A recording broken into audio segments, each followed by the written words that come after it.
تو شام ہوتے ہی چیف جسٹس عمران خان کی رہائی کے حوالے سے بڑا اعلان، قسم اٹھا کر عمران خان کی ایمانداری کے بارے میں کیا کہا، پورا بیان سننے کے بعد آپ بھی چیف جسٹس آف پاکستان زندہ باد کہنے پر مجبور ہو جائیں گے۔ الحمدللہ آج حق اور انصاف کی فتح ہوئی ہے، ہم اللہ کا شکر ادا کرتے ہیں۔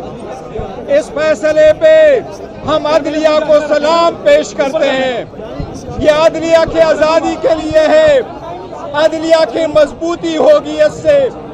یہی وہ خان صاحب کا ویژن ہے جو کہتے چلے آ رہے تھے کہ ہم چاہتے ہیں قانون کی بالادستی ہو، آئین کی حکمرانی ہو، عدلیہ آزاد ہو، کسی بے گناہ کو سزا نہ ہو۔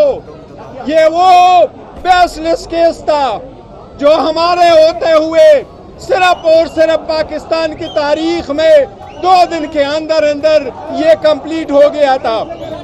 جج صاحب 14 گھنٹے ہیئرنگ کرتے تھے، 10 منٹ کی بریک اس نے کی اور 2 دن کے اندر کنوکشن کی، میکسیمم سینٹنس دی اور میکسیمم فائن لگایا۔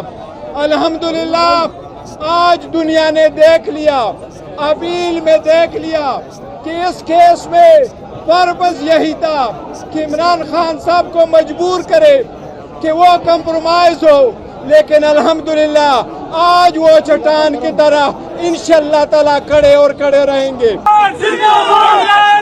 دوست مولانا طارق جمیل کے لیے بھی انتظار کی گھڑیاں ختم ہو گئی، وہ لمحہ جسے دیکھنے کے لیے آنکھیں ترس گئی تھی۔ عمران خان کی رہائی کی خبر آتے ہی مولانا طارق جمیل کے ساتھ ساتھ ہر مسلمان سجدے میں گر پڑا۔ عمران خان کی رہائی کی خبر آتے ہی مولانا طارق جمیل نے پچھلے ہفتے ہی اپنے ایک ویڈیو پیغام میں پاکستانی عوام کو بتا دیا تھا کہ عمران خان کو جیسے معمولی اور گھٹیا کیس سے فوراً باعزت بری کیا جائے۔ شام ہوتے ہی عمران خان کی رہائی کے حوالے سے از خود نوٹس لیتے ہوئے امپورٹڈ ریمارکس دیتے ہوئے کہا کہ حوالے سے اپنی رائے کا اظہار کامنٹ سیکشن میں دیں، ویڈیو اچھی لگے تو لائک کریں اور اس چینل کو سبسکرائب کریں۔